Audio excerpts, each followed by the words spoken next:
This is the programme the Scientologists didn't want you to see. They've done all they can to stop it. Why? Because the big story has secretly filmed inside the cult to reveal its bizarre mind control techniques. This man is talking to an ashtray. And this man is supposed to be teaching communication skills. Tonight, as worldwide concern mounts over cults, we go inside one of the biggest in Britain.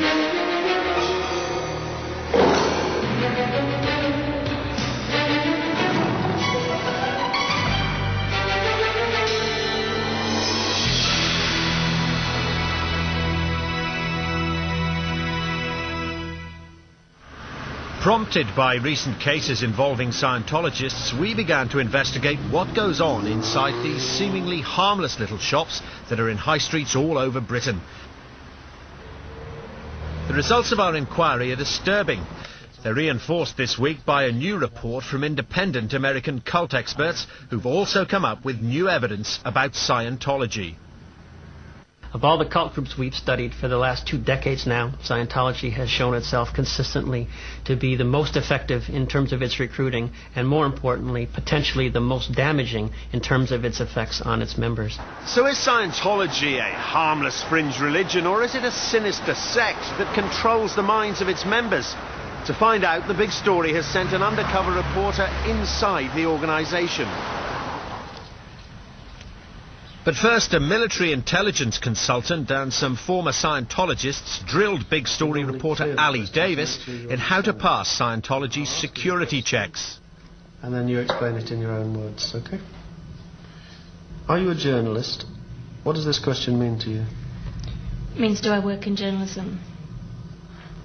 Just a little bit of movement there still on that when I asked you that question. Just not much, but just a little bit. Let's just ask it you again so you feel a bit more comfortable. I'll check this question with you. Are you a journalist? No. Ali is learning to handle the E-meter, a primitive lie detector. That question again. Are you a journalist? No. Good. She'll frequently encounter security checks like this once inside Scientology.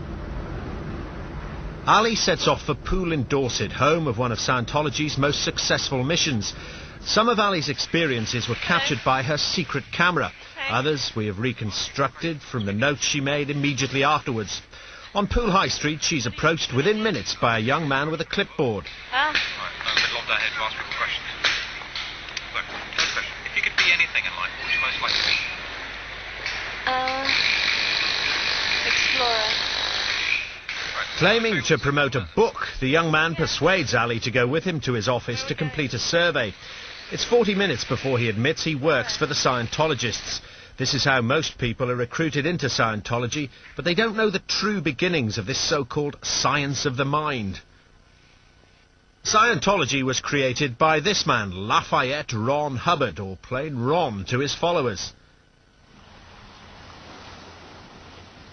From within Hubbard's inner circle, his PR man, Vaughan Young, worked on Ron's chief ambition for 20 years. Hubbard literally had a plan for world conquest.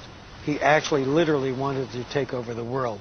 But he had to put it into other terms, and the term he came up with was to clear the planet. And this sounds like a very beneficent action. We're going to clear the planet, which means rid it of its problems. But really, it was more of a case like a Hitler, that he wants to rid the planet of vermin. And the vermin are the people that are stopping him. And these were basically the enemies of Scientology.